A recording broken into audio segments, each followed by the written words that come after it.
Okay, so I have a lot of material, but I'm going to try to keep it down.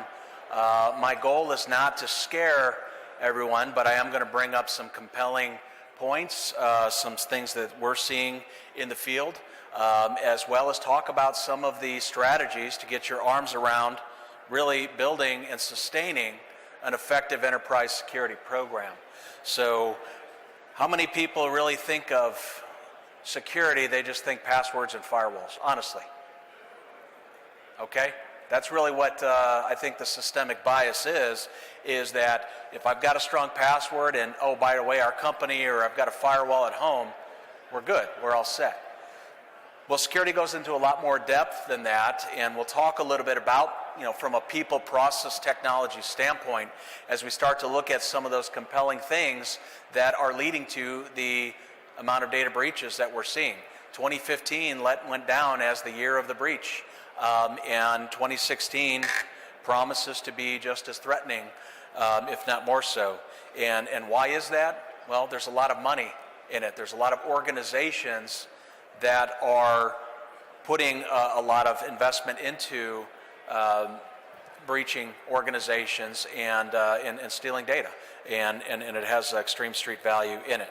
So when we talk about security and we try to really understand it from that systemic perspective, we really are looking at a series of vulnerabilities within an organization that could lead to some sort of data loss or, in fact, a breach. What is the weakest link? It may be a misconfigured technology.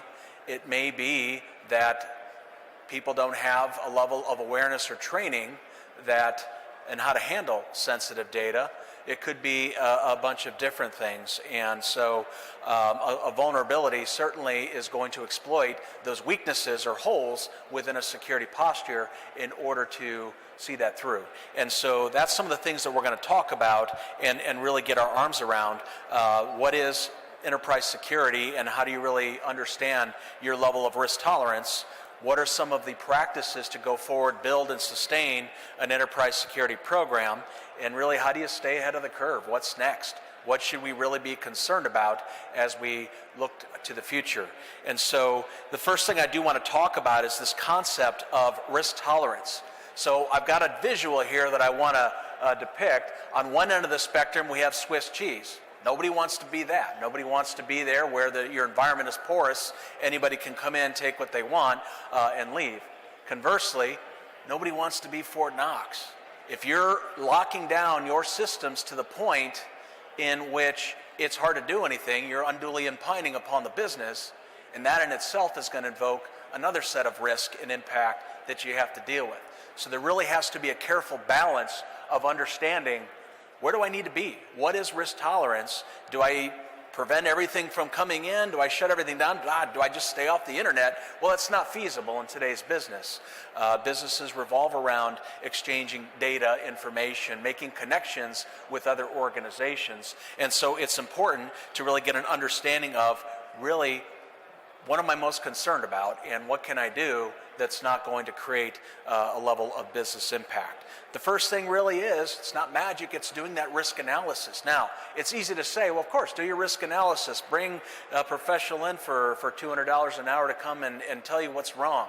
Well, let me tell you, there is a lot of value in doing that, because a lot of organizations do set out to do this, but they either do it at a too high level, okay? Well, we think that we're at risk of tornado damage. Let's do more tornado drills. Okay.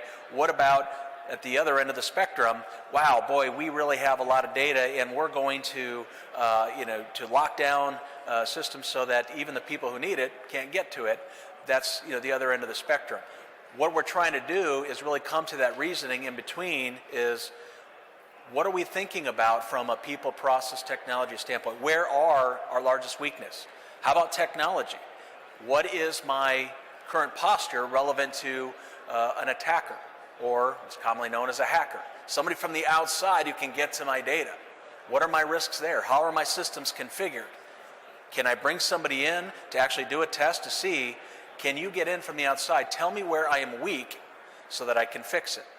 Okay, that's great. If you stop there, you're going to get a point-in-time assessment. You're going to get a point-in-time fix of your current vulnerability state. what's going to happen is a lot of the issues that led to that in the first place are going to recur, and you're going to be in the same place. So there's got to be process. What's your process to sustain, let's say, vulnerability management, your ability to patch systems in a timely manner to make sure that they're more secure? So those are things that have to be factored in as well. How are people interacting with this data or these systems? And when I talk about tolerance, here's where we need to come to a decision process. Encryption, for instance, is one of those fundamental security controls that can do a lot of good for you, especially data in transmission. If you're using a lot of what we call weak protocols, like things like FTP, file transfer protocol, or some of the other ones in the environment, you're sending text in the clear. That's not always a good thing. HTTP versus HTTPS. All right. So if you're entering credentials onto a screen, how many people honestly look at that URL, the website, and see that that S is there instead of just HTTP? Honestly, it should be one of those things that you look for. Okay, one of two things might be happening if it's just HTTP and you're entering credentials into that system. Either one, it could be an attacker site. B, it could be an organization that really doesn't care or just doesn't have a good understanding of how they should handle sensitive data. So it's things like that bring into play the concept of risk tolerance. How are people interacting with data? How should they be? And what level of control do we need to apply? So we go back to the encryption example. Do I encrypt transmission data? Absolutely. It's easier to do. There's a lot of technologies that can facilitate that. How about encryption with data that's at rest? Okay, meaning it's in a database or some other storage mechanism. Can I encrypt that? Well, of course you can. Should you? Well, it depends on your tolerance. What are some of the business factors associated with that? If it's a database in which you can assure that, well, it's limited access, and I validated that. I've had a third party maybe come in and validate the limitation of access. That database physically is stored in a data center away from the general populace of even the internal organization, or of course the outside. Those might be some compensating factors that might get you more comfortable with, okay, well, nobody's going to walk off with this big storage area network, okay, so I might feel a little bit more comfortable with not encrypting that data. Other times it may not be up to you. There's such a thing, of course, as compliance and contractual risk. If you are a service provider and you're on the hook for securing that data, and it states, and I've seen this in reviewing contracts for organizations, that you will protect the data, including when encryption at rest, and you're not meeting that, again, you're opening yourself up to some liability there. Okay, so again, it's finding that sweet spot somewhere in the middle between Swiss cheese and Fort Knox that a lot of organizations are going to need to be at. Easier said, than done, of course, and without going into a lot of deep examples, staying with the time limit, we'll just have to suffice that this is doable.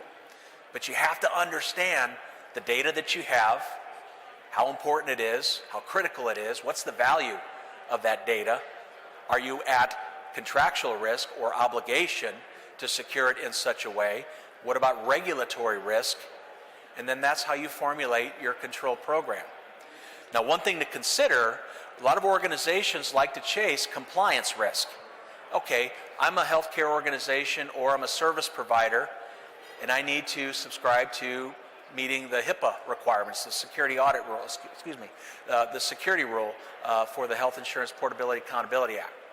We're talking about electronic protected health information, or EPHI, okay? Or you might be a merchant in the eyes of what's called the PCI, the payment card industry. So MasterCard, Visa, American Express, a couple of others have come together and have created this data security standard that said if you process, store, transmit credit card data, then you have the obligation to secure it in this way.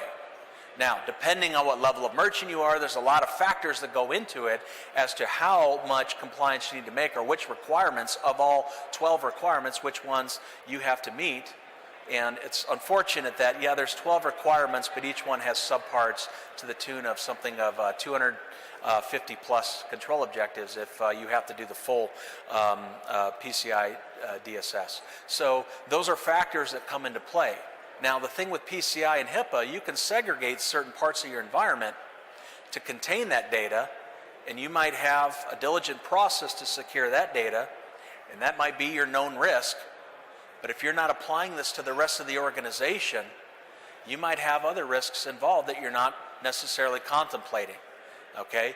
If you're a service provider and you have customer data, okay, it may not be privacy related or protected information in that regard, but it's important to you and it's important to your customer. It might be intellectual property. It might be other proprietary information that you just don't want to get out. You take a manufacturing organization, from a security perspective, there's not a lot of regulatory drivers for them, but there probably is a lot of intellectual property. There probably is a lot of formulas or things that they don't want to get out because it might cause marketing damage or market share damage, other reputational harm. Those are real factors, and that becomes some of the other unknown risk, the potential for uncharted risk, if you will. And so a depiction like this kind of visualizes, if I'm just chasing what I know to be something I need to fix, all right, that's fine. But compliance does not equal security. It just does not. So there's a balance of the organization to consider as you're going through this and making sure that you're looking at those undefined risks, things that, let's step outside. Let's look at things from not just, the system perspective, but let's look at how about downstream our service providers or critical vendors to us. How many organizations, you don't have to raise your hands, but I'll make the point, have a vendor that comes in and every time they set up a technology or set something up, they leave the default password enabled. It happens. It happens all the time. We find those things. Unfortunately, the bad guys find those things too, and that gives them a way into the organization. So that gives you just some perspective on taking a more holistic look at security and saying, well, let's consider everything. Where does all of our data go? Who do we interact with? How do we connect our environment to others? Is there some level of trust associated with them? And if there is or is not, regardless, what are we doing to ensure the right level of protection is in place based on our tolerance? So if we look at different techniques, and I'm just going to throw these up here, when we talk about security from our perspective, at least from a testing or services perspective, and this is not a sales pitch, this is just meant to for demonstration, there's a very technical side of things, and again, you can get that point in time risk. If you want to understand how susceptible am I to a data breach where my systems and data as they stand now are concerned, you can bring in an organization, or you can do it yourself, facilitate a penetration test. Okay, there are different things. Vulnerability tests and penetration tests, there's a fundamental difference. Vulnerability tests might be you just scan your systems and the scanner might tell you what some of the vulnerabilities are. The pen test is going to go a step further and prove, here's what I can do with this weakness or this vulnerability now in order to exploit these systems or this data and get to this point, and here's the true risk. Okay, application securities. When we talk about web applications that are out there, a lot of the charge of developers, and this is nothing against them, developers do some great things, but if their charge or their mandate is to get this thing up and running, security might take a back seat. That's the reality. So when we talk about web applications that are out there externally facing, we might have vulnerabilities such as SQL injection. What that means is I can take that URL bar at the top and I can put SQL statements in there, SQL statements that can actually inject information into the database, extract data from it, okay, do reverse lookups, things like that that are ultimately going to present data that you, as the custodian, had never intended to be presented to somebody just without the right level of privilege. So those are some things that SQL injection bring about. There are about 10 critical vulnerabilities for applications known as the OWASP Top 10, the Open Web Application Security Project. Free material out there. It's great. If your organization does a lot of development and you've never really stepped into the development aspect from a security perspective, then go out to OWASP and you can find a lot of free stuff and a lot of free tools. Okay. And I'm going to jump to this slide first here. We talk about continuity and compliance. We're really getting at not just traditional disaster recovery, business continuity planning, but we're really talking about getting in front of risk. What are the compelling threats? What can I do about them? Again, it flows with that whole risk tolerance perspective.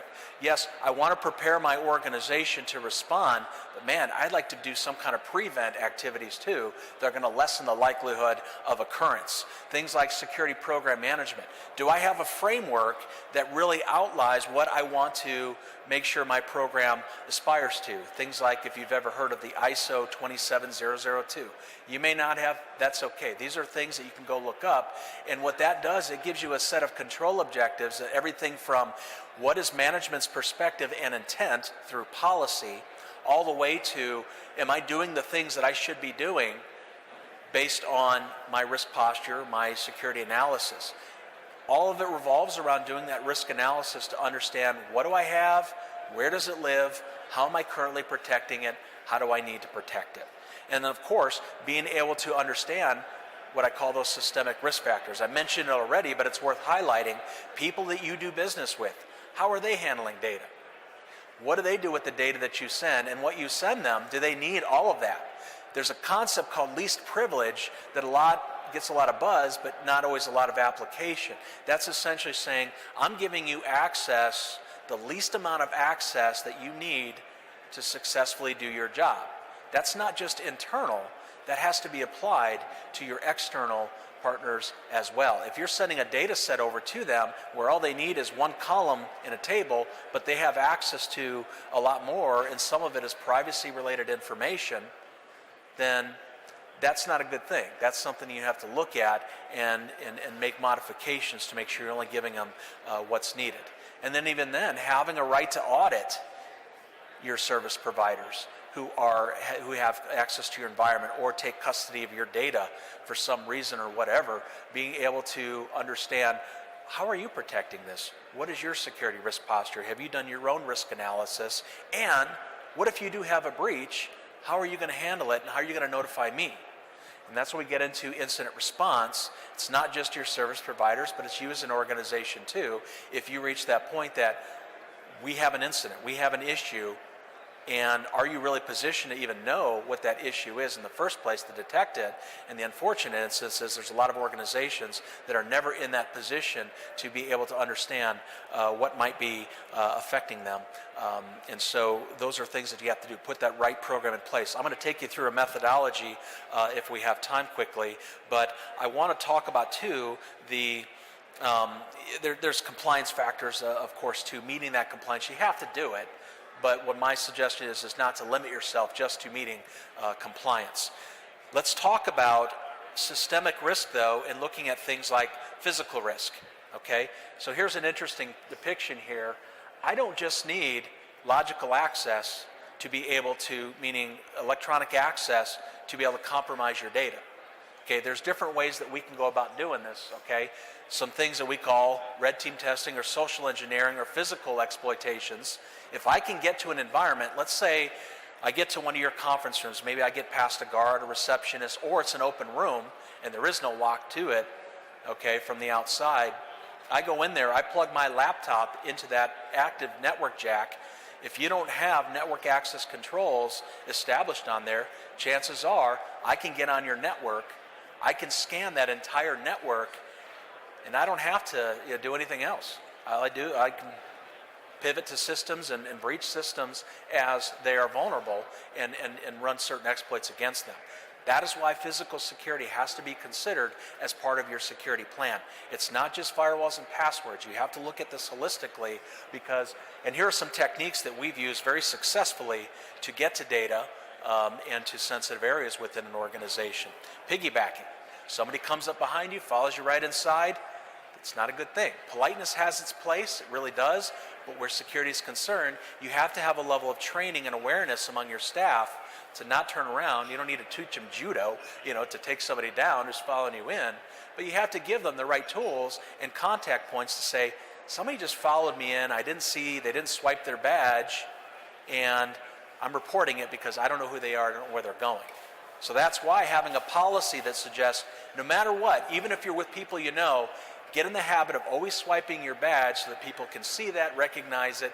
It's not foolproof, but it does at least drive, some confidence of that. If you don't recognize the person, and if they don't have an ID that's showing, then that might be grounds for, if not challenging somebody directly, because people just don't like to do that, and that's understandable.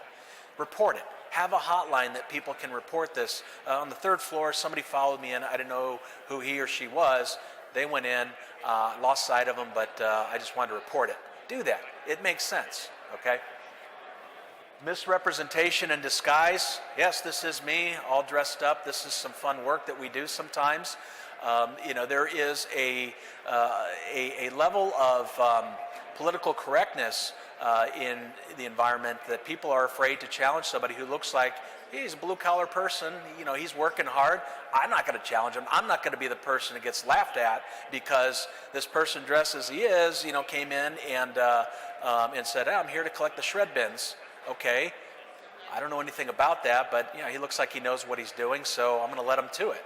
Okay, so we've used this technique before where we'll come in, I'll get my phone out and I'm actually taking pictures of the environment just to show some of the things that we're able to see, and I'm acting like I'm scanning the barcodes on the shred bins. We pushed these up to a data center one time. Again, this is the area where the crown jewels you're not supposed to be able to get into, and this was a pretty high profile organization. They even said, you're probably not going to get in the data center, but please try. Roll these shred bins up there, knock on the door, we're here to get your shred bin. Well, that's not our process. Well, they at least thought to question it, okay? I told them, it is now. And they didn't question that. So it was as simple as that, me getting into the data center and one of my coworkers dressed very similarly, just putting a distraction, that left me to these rows of racks of servers and databases and all these different things that if I now have physical access to, I can create a denial of service, meaning I can take it offline, or I can put a tap or some kind of listening device on those systems or in line with the network that I can start capturing traffic and packets and things like that. So there are a lot of different things that I can do once I have physical access, and so always protecting and creating zones within your organization is very important. Anybody from HR in the room by chance? Well, if there were, I bet if I asked the question, HR, would you just let anybody into your room? They'd probably say, hell no. Okay, and that's the right answer, okay? Same thing with the data center. I've seen an organization, actually, kind of funny, that they'd let everybody have access to the data center because it saved them 50 feet of walking around that they could just cut through the data center and get through. I thought that was kind of humorous and obviously a big risk. We pointed that out to them. So what's this bottom one mean about harmless treats? Well, again, a determined attacker is going to get in despite the level of security that is going to be present. We did this one time where there was a building we couldn't get into just right offhand, just talking to the guard, trying to make up a story about getting in. No dice, we're not getting in. So what we did is, and employees, we tried tailgating, they stopped us, confronted us.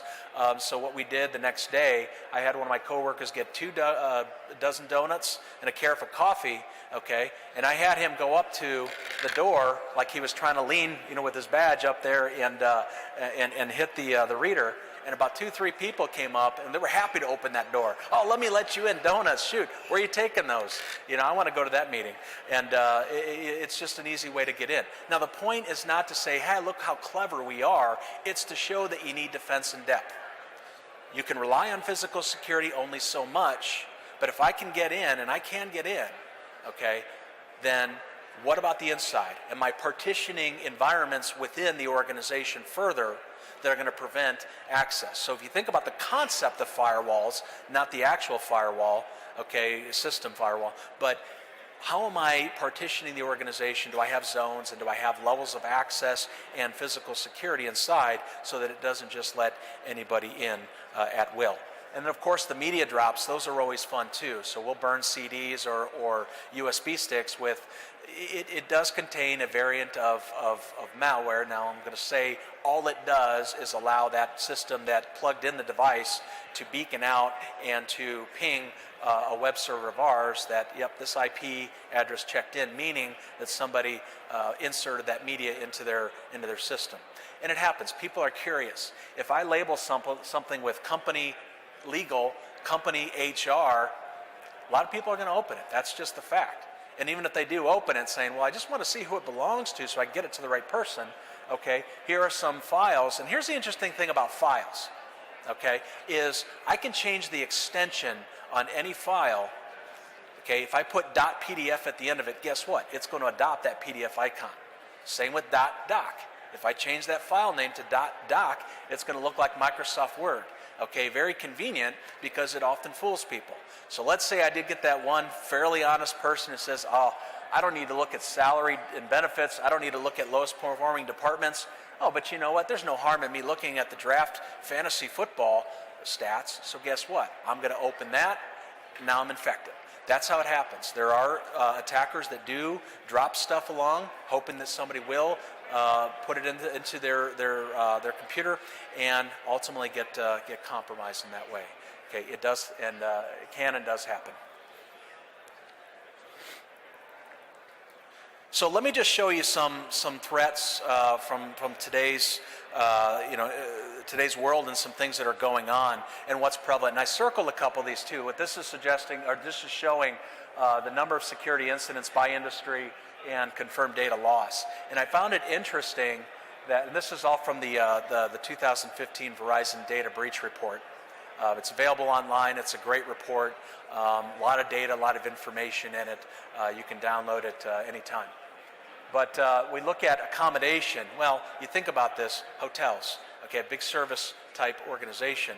A lot of people stay at those. A lot of people bring their laptops. A lot of people connect to that wireless, or they connect to any wireless that's available. I found one connection point, it just said cable internet or something, Wi-Fi like that, you know, without any other descriptor, but it provided an external connection. So that's one, just a tip. If you don't know who it is, stay away from it. Don't connect to it, because even if it does provide you a path to the outside, there might be a conduit or proxy set up between you and the internet that is capturing information. So be wary of that.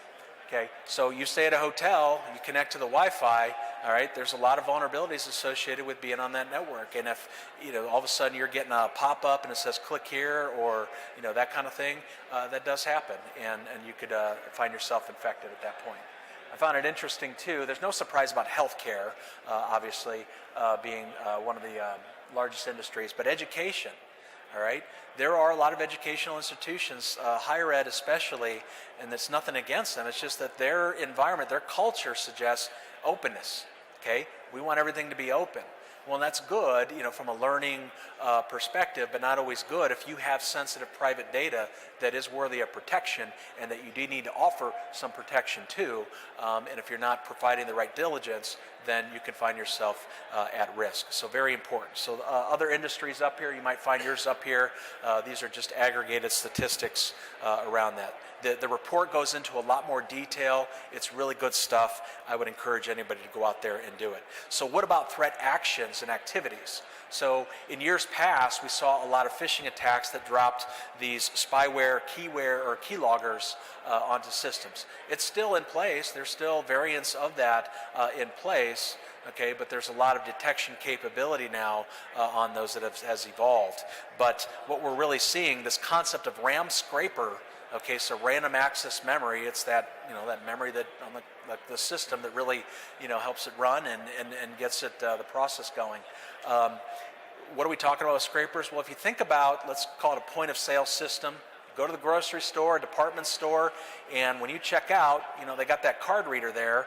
All right, there were a lot of systems, point of sale systems, that were susceptible to being replaced by somebody posing as a technician, or just making the replacement right then and there, pulling the old one out, putting the new one in that's now infected. And what it's doing is it's scraping the RAM, you know, on that system in order to take credit card data in full. Okay, not just the, you know, certain aspects or last four or just a transaction ID, but full card, you know, and all of the data within the strip as well. Okay, so a lot of that has come to play. Credentials, unfortunately, this is one where, again, employing some social engineering, you can talk to somebody and say, oh, I'm here to, or I'm from your company, and, you know, we're testing out a new remote site. Go ahead and enter your credentials here. They might send you a link, or you might get a call from Sony proposing to be Microsoft saying, we're seeing a lot of malware coming out of your computer. Really? Okay, well, I'm glad you found it, not my boss. So what do? How do I get this fixed? So then it's here, easy. You go to this URL right here. I'm going to give you a code. We're going to fix this all up for you. Okay, got it. And enter your password. And one of two things could happen. They could grab your password from that remote session because now they have control, or they could implement something called a piece of ransomware, which is essentially going to lock the files on your system. And now it's like, now you got to pay me to get the key if you want your data, or I'm going to delete it all. And so that puts you in quite a precarious situation. I'm not going to debate the merits of making that payment. That's something you can do your own risk analysis on. So let's talk about some other real-world examples. These are some things that we've been involved in, and I'm just going to talk about them very quickly because I know that I'm out of time here. But a phishing attack leveraging what's known as the dire Trojan. The dire Trojan is one that is really going after financial data. Okay, and that was brought through a phishing attack, meaning somebody sent an email that looked legitimate, somebody clicked on it, it downloaded, dropped in some other malware, created that back door, and now you got an infected system. Unfortunately, it was somebody within finance that actually does payments, and unfortunately from there, even further, is that while you have separation of duties, from two systems, maybe you're supposed to log in to be able to approve payments. The supervisor also logged in to that computer just to say, oh, let me try my account. And now that attacker's got the two sets of passwords, credentials that they needed to be able to initiate a transfer of $250,000. So that was a serious incident for the organization, obviously, and it does happen. There were other email credentials. There was one where it led to a lot of sensitive records. Again, not really going into the details about who it was, but one phishing email led to